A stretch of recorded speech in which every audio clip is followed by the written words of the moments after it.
नमस्कार प्यारे कुंभ राशि वाले दोस्तों, कैसे हैं आप सभी। स्वागत है आपके अपने YouTube चैनल ज्योतिष धर्म और कर्म पर, जहां पर केवल और केवल कुंभ राशि वालों के बारे में ही बात होती है। मैं चाहता हूं कि आपकी कुंडली के अनुसार मैं एक सीरीज चलाऊं, जिसमें मैं सभी कुंभ राशि वाले जिनकी कुंडली में उनका लग्न मेष से मीन तक चाहे कोई भी हो, उन सभी के बारे में बात करूं। क्योंकि जब कुंडली के लिए मैसेज आते हैं तो सबसे पहले यही पूछा जाता है कि हमारा लग्न क्या है। दोस्तों, हमारी जो चंद्रमा की राशि होती है वो आप सभी की कुंभ राशि है, लेकिन जब आपकी कुंडली को हम देखते हैं तो सबसे पहले लग्न का विचार करते हैं कि आपका लग्न क्या है। तो उसी लग्न के बारे में बात करेंगे कुंभ राशि वाले दोस्तों। सबसे पहले जिनकी राशि कुंभ है और आपका लग्न यदि मेष है तो उनके बारे में बात करेंगे। सामान्य छोटी छोटी बातें करेंगे, उनकी प्रकृति को समझेंगे और उनको क्या करना चाहिए उनके बारे में बात करेंगे। तो सबसे पहले प्यारे दोस्तों, वीडियो को लाइक कर दो, चैनल को सब्सक्राइब नहीं किया तो चैनल को सब्सक्राइब करो। कुंभ राशि का ही चैनल है, कुंभ राशि के बारे में ही वीडियो आते हैं इस चैनल पर, मोटिवेशनल, धार्मिक, कर्म से संबंधित और धर्म से संबंधित। तो दोस्तों, जिन कुंभ राशि वाले दोस्तों की कुंडली में उनका लग्न मेष है, उनके बारे में बात हो रही है कि आप जो है कुंभ राशि की प्रकृति तो आपने जान ही ली है कि सबसे ज्यादा विचार करने वाली राशि है, सोचने वाली राशि है। और यूं कहें कि थोड़ा सा आपकी भाषा में बता दूं कि सबसे ज्यादा लोड और टेंशन लेने वाली राशि है तो वो राशि है कुंभ राशि। लेकिन जब कुंभ राशि वालों का लग्न मेष हो जाता है, लग्न मेष हो, तो उन कुंभ राशि वालों की प्रकृति कैसी होती है, क्या विशेषता होती है। तो यदि आपका लग्न मेष है कुंडली में, तो आप सबसे आगे रहने वाले लोगों में से होते हैं कुंभ राशि वाले दोस्तों। कई बार लोगों का सवाल ये होता है ना कि सभी की राशि कुंभ है तो सभी को एक सा समान फल क्यों नहीं मिलता है। तो मैं यही कहता हूं कि लगन आपका अलग है, आपके कुंडली में ग्रह अलग अलग जगहों पर अलग अलग ग्रह हैं, तो एक सा समान फल कैसे मिलेगा। तो यदि आपका लगन मेष है तो जब भी कोई काम होगा, परिवार में हो या खुद का पर्सनल हो या समाज में हो, कहीं पर भी हो, आप सबसे पहले दौड़ करके आगे आएंगे। यानी अग्रणी जिसे बोल सकते हैं, जो सबसे पहले आकर के खड़ा होता है हर काम काज में, चाहे घर का काम हो, चाहे बाहर का काम हो, चाहे खुद का काम हो, सबसे पहले अगर कोई आता है तो वो कुंभ राशि वाला जिनका लग्न मेष है वो आता है। दूसरा, यदि आपका लग्न मेष है कुंभ राशि वाले दोस्तों, तो आप में मतलब एक ऐसी एनर्जी होती है जो तुरंत गुस्सा भर देती है अंदर से। तुरंत गुस्सेल हो जाते हैं आप किसी भी चीज को लेकर के। सामने वाला मतलब आपको समझा रहा होता है, लेकिन वो समझा ही नहीं पाता आपको, तुरंत गुस्सा कर लेते हैं उनके ऊपर आप। और ये जो गुस्सा होता है आपको थोड़ी देर ही रहता है। क्यों? इसका कारण ये है कि आपकी राशि, चंद्रमा की राशि कुंभ है, तो वहां पे आप सोचने विचारने वाली विचारधारा वाले होने के कारण उस गुस्से पर आप काबू भी पा लेते हैं। हालांकि गुस्सा खत्म नहीं होगा, क्योंकि मेष लगन की प्रकृति होने से मंगल स्वामी बनता है, तो वहां पे गुस्सा तो आपके अंदर रहेगा, लेकिन आप उस गुस्से को, अपने चंद्रमा की राशि कुंभ है उस हिसाब से आप न्याय से, विवेक से, सोच से, बुद्धि से, विचारों से आप उस गुस्से को अंदर ही अंदर दबा लेते हैं। आप अब सामने वालों को तो ये पता रहेगा कि इसने गुस्से को पी लिया है, दबा लिया है। आपका गुस्सा अंदर रहेगा, आप गुस्से को दबा लेंगे, लेकिन एक बार आप बहुत ज्यादा किसी चीज को लेकर के, बात को लेकर के बिना सोचे समझे उत्तेजित हो जाते हैं, क्रोध में भर जाते हैं।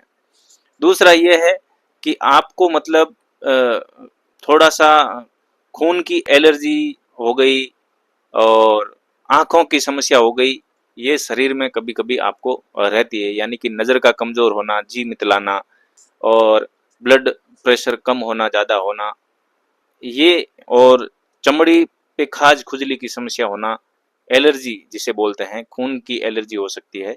तो ये ज़्यादातर जो है शरीर से रिलेटेड, स्वास्थ्य से रिलेटेड आपको समस्याएं कभी कभी हो सकती है अगर आपकी राशि, चंद्रमा राशि कुंभ है और लगन मेष है तो। दूसरा मैं आपको बात बताऊं कि जिनका लगन मेष है, वो जो लोग हैं उनमें थोड़ी धैर्य की कमी होती है। यहाँ पे मंगल और शनि दोनों आपस में विरोधाभास पैदा कर देते हैं। किसी निर्णय को लेने के लिए आपको बार बार सोचना पड़ता है कि आप किसी निर्णय को ले पाने में कभी कभी सक्षम नहीं हो पाते हैं। कभी न्याय वाली विचारधारा आएगी कि नहीं, ठहरो, थोड़ा रुकना चाहिए, ऐसा होना चाहिए, वैसा होना चाहिए, लेकिन वहीं पे मंगल ये काम कर देता है कि नहीं, जो होगा देखा जाएगा, अभी इसको तुरंत यही निपटाओ। तो वहां पे निर्णय लेने में जो विरोधाभास होता है कई बार, वो आपको तो यहाँ पे क्या होता है कि आपको थोड़ा सा किसी भी काम को करने से पहले आपको धैर्य रखना बहुत जरूरी है। उग्रता आप में बनी रहती है। किसी से बात कर रहे होते हैं, किसी का ये होता है कि भाई शांति से बात करें, लेकिन जिनका कुंभ राशि वालों का लगन मेष है तो वो सामने वाले को मतलब बिना अकारण ही कई बार झिड़क देता है, यानी गुस्से में सामने वाले की भली गलती मत हो, समझाने का लहजा होता है ना आपका। कुछ लोग होते हैं जो बड़े प्रेम से शांति से समझाते हैं, लेकिन आप जो होते हैं जिनका कुंभ राशि का मेष लगन होता है वो सामने वाले को ऐसे समझाएंगे जैसे क्रोध में बात कर रहा हो। मन में ऐसी रहेगी भावना, ऐसी नहीं रहेगी कि सामने वाले पे आप क्रोध उड़ेल रहे हैं, लेकिन सुनने वाले को ये लगेगा कि यार ये क्या आदमी है, मतलब गुस्से में ही बात करता है 24 घंटे। बात करने का क्या कोई आदमी होता है शांति से बात कर रहा है, लेकिन आप लोग जो होते हैं कुंभ राशि वाले जिनका लगन मेष होता है वो सामने वाले को गुस्से में ही समझाना होगा, तो भी आप गुस्से में ही, क्योंकि आपकी प्रकृति ऐसी होती है। तो कई बार लोगों को लगता है कि यार ये गुस्सेल आदमी है, लेकिन आप अंदर से बहुत शानदार व्यक्ति हैं जिनका लगन मेष होता है, ऊर्जावान व्यक्ति होता है। मंगल का मतलब सेनापति होता है। सेनापति पूरी सेना को लेकर चलना पड़ता है यार, मजाक थोड़ी है। तो थोड़ा बहुत तो गुस्सा अंदर रखना ही पड़ता है, तभी तो हम सेना में जीत पाते हैं, हमारी जो सेना है विजय होगी। तो सामने वालों को ये पता नहीं होता है, कभी कभी वो आपको गुस्सेल झगड़ालू बोल सकते हैं जिनका लगन मेष है कुंभ राशि वाले दोस्तों। तो इस बात को लेकर के कभी आपको डरना नहीं, टेंशन नहीं लेना चाहिए कि यार मेरे को हर कोई गुस्सेल बोल देता है, झगड़ालू बोल देता है। आपकी प्रकृति है, आप सेनापति हो आप घर के, तो घर का सेनापति है उसको थोड़ा सा उग्र स्वभाव में रहना ही पड़ता है। आपकी प्रकृति है, सोच समझ के आप चलने। अब सेनापति हो इसका मतलब ये थोड़ी है कि आप अनर्गल जो गलत निर्णय ले लोगे। आप में कुछ तो काबिलियत है, जो शनि पीछे काम कर रहा है, न्याय की बात कर रहा है, सोच विचार समझ वाली बात कर रहा है। तो सेनापति में भी बहुत ज्यादा समझ होती है, इस बात को लेकर के आपके अंदर गर्व रहना चाहिए हमेशा ही। तो जिनका लग्न मेष है उनको थोड़ा सा, अगर वो घर परिवार में है, कहीं बुजुर्गों के सामने है, कहीं बड़े लोगों के सामने है, या कुछ महत्वपूर्ण निर्णय लेना होता है, तो वहां पे थोड़ा सा क्या है कि आपको शांत रह करके कार्य करना चाहिए। सामने वाले को सुनना चाहिए, उनको भी धीरे से ध्यान लगा करके उनकी बातों को सुनते हुए आराम से समझाना चाहिए।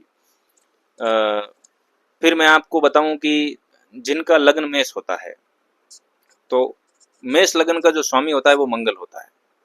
तो यहाँ पे सोने पे सुहागा है कि आप हनुमान जी की पूजा करो, जीवन में कभी कष्ट आपको छू ही नहीं पाएगा। क्यों? मैं इसके दो कारण बता देता हूँ कि चंद्रमा की राशि जो है आपकी कुंभ राशि है, जो कुंभ राशि आप बोलते ही हो हमेशा, उसका स्वामी शनि है। और शनि जो है हनुमान जी से नियंत्रित रहते हैं। अगर कुछ नेगेटिव है तो वहां पे हनुमान जी की शक्ति कार्य करेगी। क्यों? क्योंकि हनुमान जी का शनिदेव के ऊपर उपकार है। जब वो शनिदेव लंका में रावण के पास उल्टे लटके हुए थे और उनकी शक्ति को छीन लिया गया था, किलित कर दिया गया था, तो हनुमान जी ने लंका दहन के दौरान वहां गए थे, तब उनको रावण के चंगुल से मुक्त कराया था और उनकी जो शक्ति है वो किलित कर रखी थी, वो शक्ति पुनः लौटाई थी। और लंका को जलाने में कहीं न कहीं हनुमान जी का सहयोग दिया था शनि महाराज ने। वक्र दृष्टि से लंका को जला दिया था, भस्म कर दिया था शनिदेव ने। तो हनुमान जी को भजने से शनि भी आपके शांत रहते हैं। शनि की वक्र दृष्टि का प्रभाव नहीं पड़ के शुभ दृष्टि का स्वभाव पड़ता है। और दूसरा, हनुमान जी की जब आप पूजा करेंगे तो आपके शरीर की जो एनर्जी होती है, जो मैंने बोला ना उग्र स्वभाव आपका होता है, तो वहां पे वो चीज नियंत्रित रहती है जिनका मेष लग्न है कुंभ राशि वालों का। तो धार्मिक उपायों में आपको हनुमान जी की पूजा हमेशा करनी चाहिए, जीवन भर करनी चाहिए, जिससे आपका मन और शरीर दोनों ही नियंत्रित रहेंगे। और आपको रुद्र भगवान शिव की पूजा करनी चाहिए, उससे भी आपका जो मन है वो शांत रहेगा। कभी भी आपको निर्णय लेने में कोई दिक्कत नहीं होगी, जो आपकी एनर्जी है वो हमेशा शुभ रहेगी। और कुंभ राशि जिनकी है और मेष लग्न है यदि, तो उन लोगों को हमेशा हमेशा के लिए ऐसे कार्य करने चाहिए, जैसे जमीन जायदाद के कार्य हो गए, भूखंड लेन देन, प्लॉटिंग प्रॉपर्टी का कार्य हो गया, उनके ऐसे कार्य करने चाहिए। जमीन से जुड़े हुए कार्य आप लोग कर सकते हैं। तो मिलते हैं पूरी डिटेल में, आपकी कुंडली के 12 भावों के विश्लेषण के साथ में एक नई सीरीज चलाएंगे, जिसमें कुंभ राशि वाले जिनका लग्न मेष है, उनके प्रत्येक 12 भावों में यदि कोई ग्रह अलग अलग जगह पर, अलग अलग राशियों में, अलग अलग भावों में बैठे हैं और उनका आपके जीवन पर क्या प्रभाव है, उनके बारे में एक फुल डिटेल में वीडियो लेके आएंगे। तब तक के लिए राम राम। आप वीडियो को लाइक करें, चैनल को सब्सक्राइब करें और कमेंट में जय श्री राम जरूर लिखें। धन्यवाद।